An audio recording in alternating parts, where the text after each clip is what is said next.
Problem से solution तक, astro तक, नो योर फेट। देखिए, कुंडली में बहुत तरह के योग होते हैं, बहुत तरह की अच्छी स्थितियां होती हैं और बहुत तरह की बाधाएं भी होती हैं।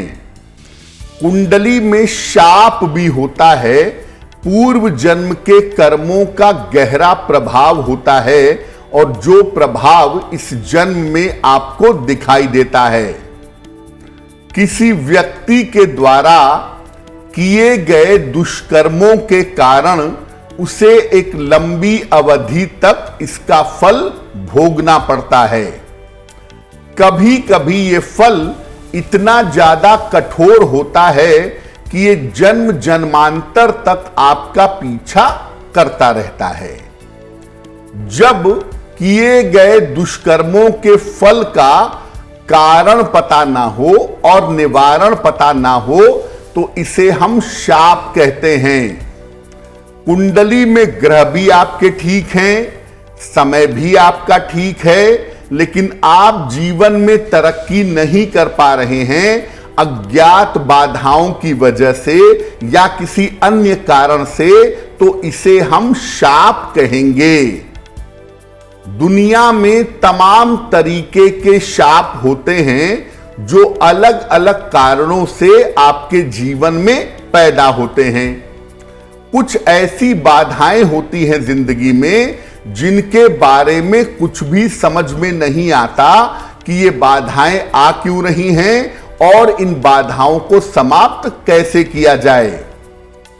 शाप कैसा भी हो और कोई भी हो, भगवान शिव के अलावा उसका निवारण कोई नहीं कर सकता।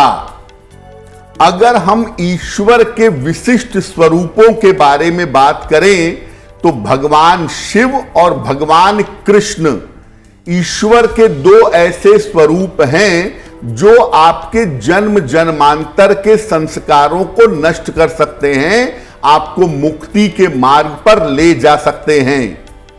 इसीलिए अगर हम बात करें शाप की, तो शाप को समाप्त करने के लिए या तो भगवान शिव की उपासना करनी होगी या भगवान कृष्ण की उपासना करनी होगी। इस ऐड को स्किप करना तो बहुत मुश्किल है, पर लाइफ की प्रॉब्लम्स का सलूशन ढूंढना आसान।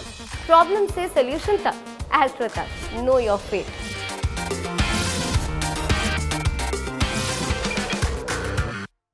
देखिए, कुंडली के लक्षण ऐसे होते हैं जिन लक्षणों के आधार पर आप ये समझ सकते हैं कि आपके जीवन में शाप है या आपके जीवन में दोष है। कैसे जानेंगे? मुख्य रूप से राहु एक ऐसा प्लेनेट है, राहु एक ऐसा ग्रह है जिसकी स्थिति अगर कुंडली में खराब हो तो इसको शाप समझना चाहिए।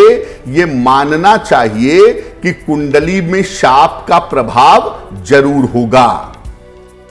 कुंडली में सूर्य और राहु का अगर संबंध हो तो समझना चाहिए कि जीवन में शाप का प्रभाव अवश्य है।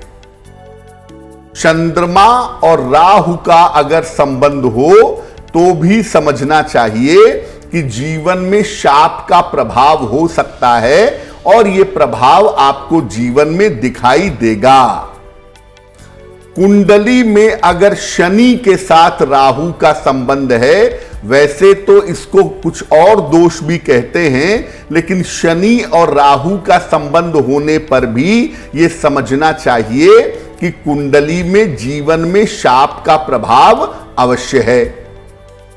राहु अगर कुंडली के अष्टम भाव से संबंध रखे या अष्टम भाव के स्वामी के साथ संबंध रखे तो ऐसी स्थिति में भी शाप होगा, ऐसा समझना चाहिए। अगर आपके हाथों के बीचों बीच में, हथेलियों के बीचों बीच में तिल हो तो समझना चाहिए कि आपके जीवन पर अज्ञात बाधाओं का प्रभाव है, आपके जीवन पर शाप का प्रभाव है और यह प्रभाव आपको अपने जीवन में दिखाई देगा। तो हाथों के बीचों बीच में अगर तिल हो तो ये अज्ञात बाधा की सूचना देता है और ये बताता है कि पूर्व जन्म के जो कर्म हैं वो शाप के रूप में इस जन्म में आपके साथ बने रहेंगे। एस्ट्रो तक ऐप पर आपको मिलेगा भविष्य से जुड़े हर सवाल का जवाब। डाउनलोड कीजिए एस्ट्रो तक ऐप और चुटकी में जुड़िए इंडिया के बेस्ट एस्ट्रोलॉजर से।